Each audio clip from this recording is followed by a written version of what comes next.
Hello friends, welcome to my channel study with Shruti. तो guys इस video में हम डिस्कस करेंगे स्पूटम एग्जामिनेशन। इसमें क्या होता है स्पूटम एग्जामिनेशन में, यानी कि स्पूटम क्या होता है? थिक म्यूकस फैलगम होता है, यानी कि जिसको हम नॉर्मल भाषा में कह देते हैं कि बलगम जो हमारे अंदर बना हुआ है, ठीक है। तो जो थिक म्यूकस होता है या उसको हम फैलगम कहते हैं, वो जो है उसको हम स्पूटम कहते हैं। और ये क्या है? एक्सपेल होता है, यानी कि ये कहाँ पे प्रेजेंट होता है? जो हमारा लोअर रेस्पिरेटरी ट्रैक्ट है उसमें जो है ये प्रेजेंट होता है, वहाँ से ये जो है निकलता है। और इसको हम क्या है, कफिंग के मेथड से इसको हम एक्सपेल आउट जो है पेशेंट से कराते हैं। अब इसकी इंडिकेशंस, यानी कि हमें स्पूटम एग्जामिनेशन करनी क्यों पड़ती है, किन केसेस में करते हैं। तो अगर हमें आइडेंटिफाई करना है कोई पॉजिटिव एजेंट की फैलगम क्यों बन रहा है वहाँ पे, या बहुत ज़्यादा कफिंग क्यों हो रही है, ब्रीदिंग प्रॉब्लम क्यों हो रही है, तो पॉजिटिव एजेंट वहाँ पे जो है देखने के लिए हम इसको यूज़ करते हैं। उसके बाद अगर टीबी का केस लग रहा है हमें कि पेशेंट को टीबी हो सकती है, तो उसके लिए कराते हैं। उसके बाद अगर पेशेंट को फंगल निमोनिया है, यानी कि फंजाई का अगर केस देखने को मिल रहा है, फंजाई की वजह से वहाँ पे निमोनिया देखने को मिल रहा है, या फिर मैलिग्नेंट सेल्स वहाँ पे प्रेजेंट हैं, हमें लग रहा है कि मैलिग्नेंट सेल्स हो सकता है, तो उन सब के लिए उन सब के इंडिकेशंस हैं ये, मतलब उन सबको पता करने के लिए क्या है, हम स्पूटम एग्जामिनेशन कराते हैं। अब सैंपल कलेक्शन, यानी कि मेथड क्या होता है सैंपल कलेक्शन का? तो ये होता है एक्सपेक्टोरेशन ऑफ स्पूटम, यानी कि हम पेशेंट को बोलेंगे कि वो एक्सपेक्टोरेट करे, यानी कि कफ करे, बहुत ज़्यादा डीप कफ करे, ताकि क्या है स्पूटम अपने आप जो है बाहर आ सके, हमें सक्शनिंग वगैरह की रिक्वायरमेंट ना पड़े। ठीक है। उसके बाद अब बारी आती है प्रोसीजर की। तो सबसे पहले हम मॉर्निंग सैंपल ज़्यादा प्रेफर करते हैं और माउथ को जो है वो अच्छे से रिंस कर देते हैं, ताकि कोई भी कंटामिनेशन के चांसेस ना हो कि पेशेंट ने कुछ खाया हो और वो जो है स्पूटम में मिक्स हो जाए, या कोई ऐसी चीज़ जो है वो नहीं होनी चाहिए। उसके बाद जो हमारे कंटेनर्स होते हैं वो कैसे होने चाहिए? बिल्कुल क्लीन होने चाहिए, ड्राई होने चाहिए, उनकी नेक जो है वाइड होनी चाहिए, ताकि जब पेशेंट अपना स्पूटम जो है उसमें निकालेगा, यानी कि कफ करके जब वो एक्सपोर्टरेट करेगा, एक्सपेल आउट करेगा, तो वो ईजिली कर पाए। और जो जो कंटेनर्स होते हैं वो बिल्कुल लीक जो है प्रूफ होने चाहिए, मतलब वहाँ से जो है कोई भी सैंपल वगैरह लीक जो है ना हो।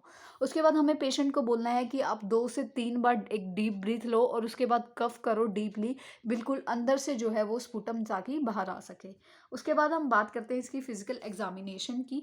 तो इसकी वॉल्यूम जो है वो 2 to 5 ml जो है होनी चाहिए। अपीरियंस की अगर हम बात करते हैं, तो अगर क्लियर टू वाइटिश कलर का अगर स्पूटम है तो वो वायरल इन्फेक्शन को इंडिकेट करता है।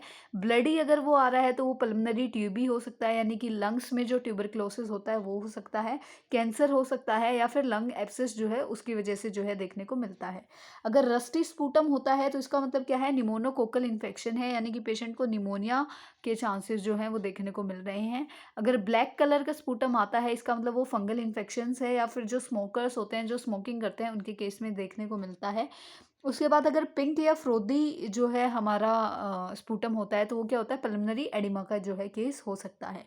उसके बाद अगर हम इसकी बात करते हैं ओडोर की, तो प्यूट्रिड जो है ओडोर हमें देखने को मिलती है अगर लंग एब्सेस का केस है। उसके बाद अगर हम बात करेंगे पीएच की, तो एसिडिक जो है पीएच इसकी होती है। कुछ अदर फिजिकल एग्जामिनेशन भी इसकी हमें देखने को मिलते हैं, जैसे अगर चीज़ी मासेस प्रेजेंट है हमारे स्पूटम में, दैट मीन्स वो टीबी का केस है। उसके बाद पैरासाइट्स वगैरह देखने को मिल रहे हैं, तो उसमें क्या होता है? रैंडवोम हो सकता है, वो हाइयार्टेड सिस्ट जो है वो हो सकती है। अगर कोई फॉरेन बॉडी प्रेजेंट है तो वो भी क्या है देखने को मिल सकती है। फिर हम बात करते हैं माइक्रोस्कोपिक एग्जामिनेशंस की। तो न्यूट्रोफिल्स अगर उसमें प्रेजेंट दिख रहे हैं हमें, तो बैक्टीरियल इन्फेक्शन का केस है। इसिनोफिल्स प्रेजेंट है तो अस्थमा, फंगल या फिर पैरासिटिक इन्फेक्शन हो सकता है। ठीक है। लिम्फोसाइट्स अगर देखने को मिल रहे हैं तो वो टीबी या फिर वायरल जो है इन्फेक्शन हो सकता है।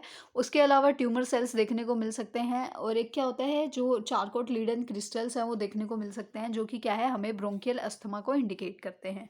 उसके बाद हम बात करते हैं माइक्रोबायोलॉजिकल एग्जामिनेशन की। इसमें हम ग्राम स्टेनिंग करा सकते हैं अगर वहाँ पे पस सेल प्रेजेंट है या कोई भी प्रीडोमिनेंट बैक्टीरिया है उसका पता कराने के लिए। हम कल्चर करा करा के देख सकते हैं, ताकि हम जो पैथोजेनिक बैक्टीरिया है उसको डिटेक्ट कर सकें। उसके बाद हम स्पूटम फॉर एएफ भी कराते हैं, यानी कि ईजी और ये चीप मेथड है डिटेक्शन करने के लिए हमारा टीबी के लिए। टीबी को डिटेक्ट करने के लिए सबसे ईजी और क्या है? चीप मेथड है।